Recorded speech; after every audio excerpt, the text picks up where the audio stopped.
Hey guys, it's me Jake from JakeMan21642, and today I thought I'd just bring you a tour of my loaner car. I already did the driving video of this car, which will have been uploaded by the time you guys are seeing this video.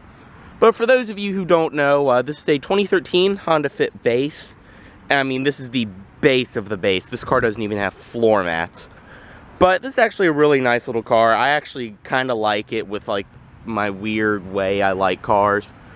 But anyway, long story short, the Jetta was getting some work done. Both of my parents are really busy right now for work. So my dad drove me and dropped me off to pick it up. They actually weren't able to finish the car in time, so I got the loaner. And yes, I got the loaner. My dad's car is broken, and I'm the one with my name on the loaner agreement. So, damn right I'm going to drive this thing around. Free car. So anyway, walking around it, as you can see, this one's finished off in white. Believe this is taffeta white. I don't know. It's kind of boring looking on this car. My neighbor has a 2013 Fit base in gray, and that actually looks a lot better. But the white does look good. I think I would probably go for the gray or black if I were to get one of these. Coming around up front, you can see this one is riding on Dunlop tires. So they are the OEM tires on this car. And they are 175/65 R15s. So they are very, very skinny little tires. But they look like they're wearing decently. They're a little noisy, but honestly, this car is not that noisy on the road compared to the pre-refresh ones. Coming along the front, you can see your dark headlights. I really like the way these look. And your grille right there. Nothing much really to compliment on that. Obviously, no fog lights or anything since this is the base. And it does have these hubcaps, which really aren't that bad looking. And then coming along too, you also do get body colored mirrors on the refresh models. You get keyless entry, cruise control, a bunch of stuff like that. Coming along the back, it does have the little diffuser, which is body colored. I believe when you get the Sport, that becomes black, but it actually looks pretty good. It adds a little bit of style to it. And you do have your little exhaust tip down here. No sunroof or anything, obviously. I don't think you could get a sunroof at all on this generation of Fit. But let's go ahead, step inside. And as I mentioned, this is the base of the base, but you do get automatic up and down driver's side window, which really surprised me. Power locks, power windows, power mirrors. As you can see, like I said, this does not even have floor mats. It just has this really weird, tough carpet and then rubber. So, yeah. Coming inside, though, you do get a manual driver's seat, which I don't think you can raise or lower, which is kind of bad for me because it sits a little bit too high. And it's also covered in dog hair. I hope they don't think I did that because I don't even own a dog. Coming over here, hood release. As I mentioned, traction control on and off. Really surprised this had traction control. I believe the refresh added that. Power mirrors, and you do get the same thing my Civic has, where you have the little cup holder in front of the vent. So, I'll go over more of the interior. Let's step inside and start it up first. As I mentioned, you do get keyless entry on the base models. And you can see where key has kind of scratched up the plastic, but I mean, for a loaner car where people probably usually fumble for the ignition, this actually isn't that bad. And you can see your really pretty gauges. I really, really like the gauges in this car. And that little 1.5 roar to life. But coming back inside, this one does just have the regular steering wheel, not leather wrapped. The Sport did give you leather wrapped. Don't get audio controls over here, but you do get cruise control on the refresh models. And it's like one of my friends pointed out, he's like, I like how they mount it on the wheel to make it look like you got something, but it's just cruise control. Because they kind of did try to make it look like you got audio controls, but big deal. Coming along the door, you do have soft cloth. I mean, it's not padded, but it's soft. It doesn't really bother me at all. I don't know why people always criticize this. And it looks nice. Down here you do have all your power windows. Driver's side is auto up or auto down and auto up. Really surprised me for this car. Do have your window lock, your locks. Down there, as I mentioned, I've already gone over everything over here. You can see your gauges. You don't get a temperature gauge, which is something I'd like to have, but I mean, for your NPR listener base model Fit buyer, I don't think a temp gauge is really that big of a deal. But as I mentioned, gauges, they look very nice. I really like the blue. I like the kind of glow that this one has in the middle, and they look really good at night. Gas gauge over here. I should probably throw $5 in the tank before I take it back. In the middle, you do get your radio, which would probably be a bitch to replace, but it looks good, and it actually sounds pretty good. One thing I didn't realize, too, the base has a 6-speaker audio system, at least in the refresh. You get 2 tweeters up on the dashboard. And then also, too, you get USB, which for some reason didn't work with Spotify, but at least you can charge. And you do have an auxiliary in and a CD player. So, really good there. It's a good sounding stereo, too. Over here, you do have your climate controls. And as you can see, I mean, it's a plastic interior. I mean, I don't think there are any soft touch things other than the steering wheel. But everything is gapped great. It fits very good. The only thing I could maybe point out is, like, this doesn't meet up perfectly, but it does open and close, so. And it opens solid.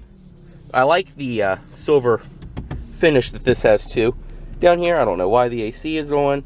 You have your rear defrost, and, like, that's cheap. That's kind of cheap, but $14,000 car. They got to cut corners somewhere, and compared to some of the other things in this class, this is not bad for a base. Down here, you do have a power outlet right there. More storage, 2 cup holders. I mean, just up front, you have 4 cup holders. So, that's kind of a Japanese thing now. I don't know why. They went from making horrible cup holders to, like, giving you too many. Right here, you do have the 5-speed automatic, which you can shift manually, which is actually kind of fun. I was doing that a lot last night.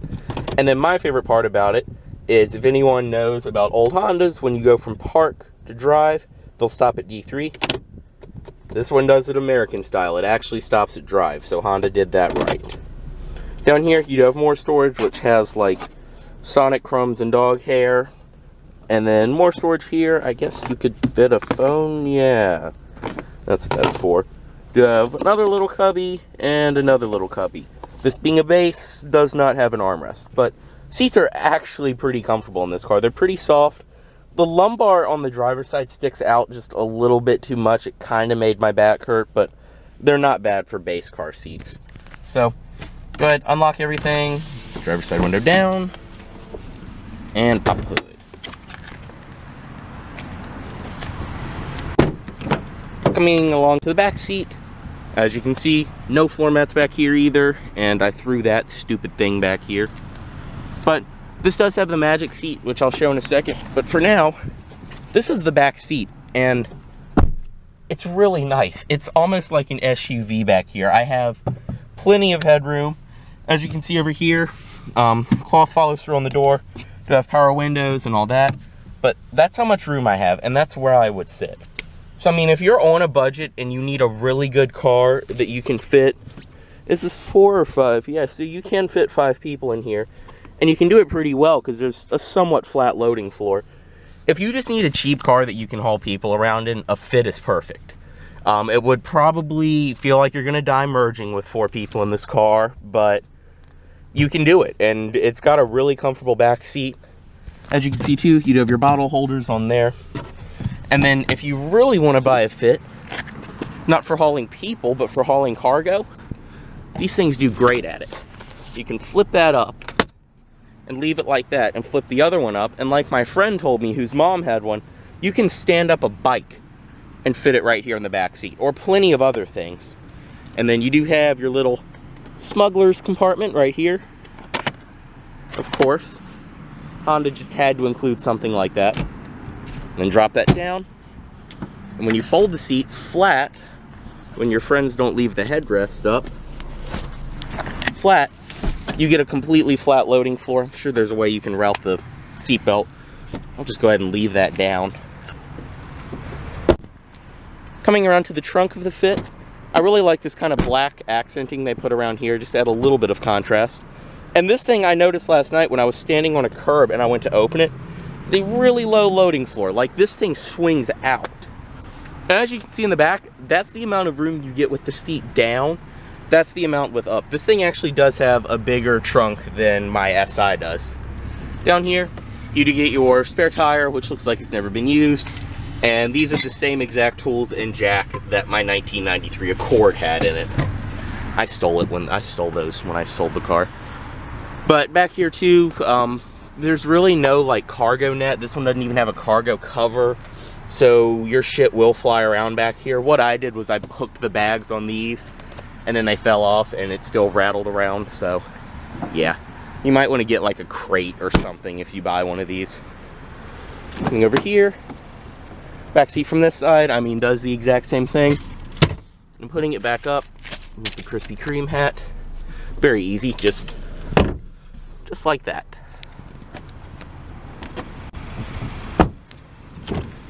Coming up front, you do have a manual passenger seat. You have a sonic straw wrapper.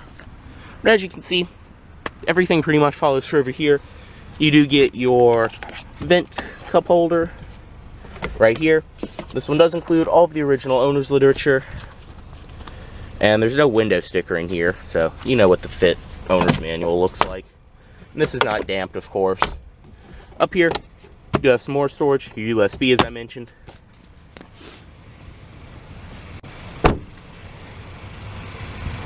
And coming up underneath the hood of the Fit, you have a 1.5 liter VTEC 4-cylinder. And I mean, looking at this engine, this would be insanely easy to work on, because everything is just right here. So that's very nice. I mean, look at the tiny little radiator. It's so cute. I don't know the exact specs, but I will put them in this video, maybe if I feel like editing it.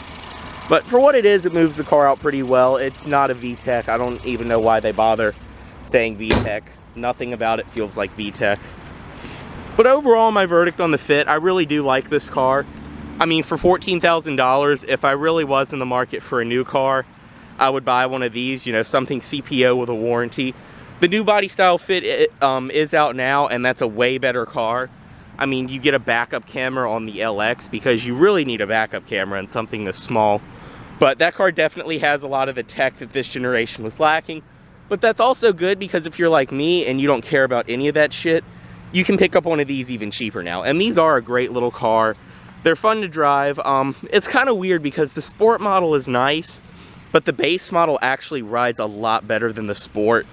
It's not nearly as tightly sprung. And honestly, after 2012, you pretty much get everything that you got on the Sport on the base model, other than like a leather-wrapped steering wheel audio controls, alloys. I'm sure there's a few other things I'm missing. But I think this is a great car. And anyone looking at one of these, I would completely recommend it.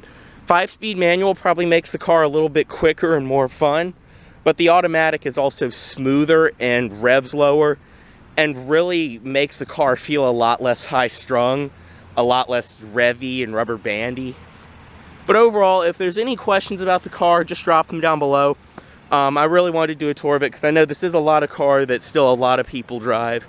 I mean, Jesus Christ, rolling around here in North Richmond, I fit in with the crowd driving this. But anyways, guys, thanks for watching. Any questions, comments, anything like that, please drop them down below.